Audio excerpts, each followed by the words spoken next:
Our story begins when the word of the Lord came to Jonah, son of Amittai.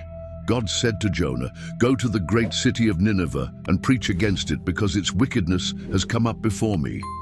But Jonah ran away from the Lord and headed for Tarshish. He went down to Joppa, where he found a ship bound for that port. After paying the fare, he went aboard and sailed for Tarshish to flee from the Lord. Then the Lord sent a great wind on the sea, and such a violent storm arose that the ship threatened to break up. All the sailors were afraid, and each cried out to his own god.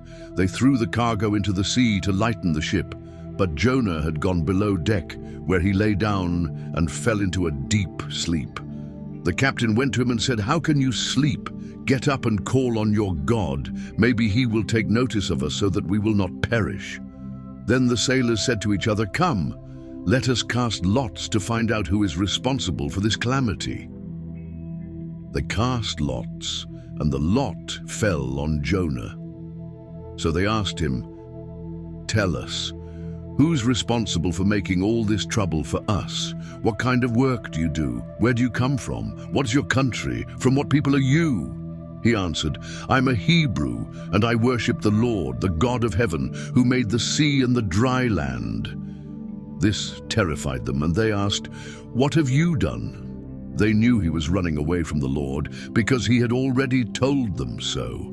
The sea was getting rougher and rougher, so they asked him, "What should we do to you to make the sea calm down for us?" "Pick me up and throw me into the sea," he replied, "and it will become calm. I know that it is my fault that this great storm has come upon you." Instead, the men did their best to row back to land, but they could not, for the sea grew even wilder than before. Then they cried out to the Lord, "Please, Lord, do not let us die for taking this man's life. Do not hold us accountable for killing an innocent man, for you, Lord, have done as you pleased." Then they took Jonah and threw him overboard, and the raging sea grew calm. At this, the men greatly feared the Lord, and they offered a sacrifice to the Lord and made vows to him. Now the Lord provided a huge fish to swallow Jonah, and Jonah was in the belly of the fish 3 days and 3 nights. From inside the fish, Jonah prayed to the Lord his God. He said, "In my distress, I called to the Lord, and he answered me. From deep in the realm of the dead I called for help, and you listened to my cry. You hurled me into the depths, into the very heart of the seas, and the currents swirled about me. All your waves and breakers swept over me. I said, I have been banished from your sight, yet I will look again toward your holy temple. The engulfing waters threatened me, the deep surrounded me. Seaweed was wrapped around my head. To the roots of the mountains I sank down, the earth beneath barred me in forever. But you, Lord my God, brought my life up from the pit. When my life was ebbing away, I remembered you, Lord, and my prayer rose to you, to your holy temple. Those who cling to worthless idols turn away from God's love for them, but I, with shouts of grateful praise, will sacrifice to you. What I have vowed, I will make good. I will say, salvation comes from the Lord. And the Lord commanded the fish, and it vomited Jonah onto dry land. Then the word of the Lord came to Jonah a second time. Go to the great city of Nineveh and proclaim to it the message I give you. Jonah obeyed the word of the Lord and went to Nineveh. Now, Nineveh was a very large city. It took 3 days to go through it. Jonah began by going a day's journey into the city, proclaiming, 40 more days, and Nineveh will be overthrown. The Ninevites believed God.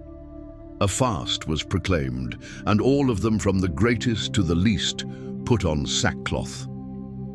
When Jonah's warning reached the king of Nineveh, he rose from his throne, took off his royal robes, covered himself with sackcloth, and sat down in the dust.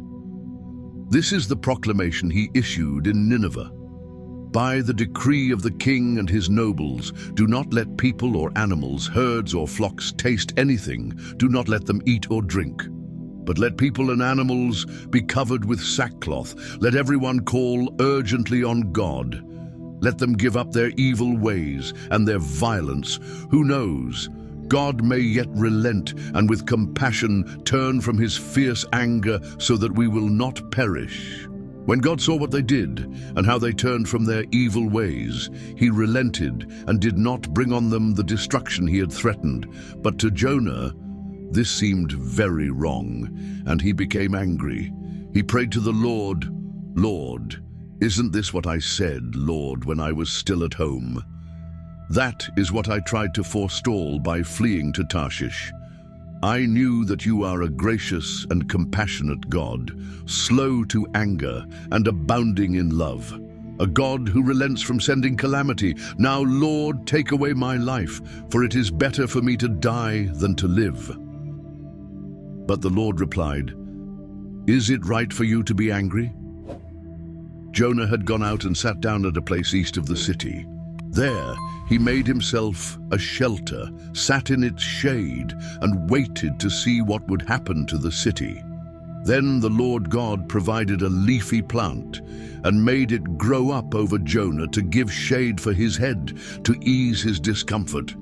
And Jonah was very happy about the plant. But at dawn the next day, God provided a worm, which chewed the plant so that it withered. When the sun rose, God provided a scorching east wind, and the sun blazed on Jonah's head so that he grew faint. He wanted to die and said, "It would be better for me to die than to live." But God said to Jonah, "Is it right for you to be angry about the plant?" "It is," he said, "and I'm so angry I wish I were dead." But the Lord said, "You have been concerned about this plant, though you did not tend it or make it grow. It sprang up overnight and died overnight. And should I not have concern for the great city of Nineveh, in which there are more than 120,000 people who cannot tell their right hand from their left, and also many animals?" Here are two key lessons we can learn from the story of Jonah. Number 1. You cannot run from God's calling. Jonah tried to flee from God's command to preach to Nineveh, but God pursued him, even using a storm and a great fish to redirect him. This teaches us that God's plans are unstoppable, and resisting his will only leads to hardship.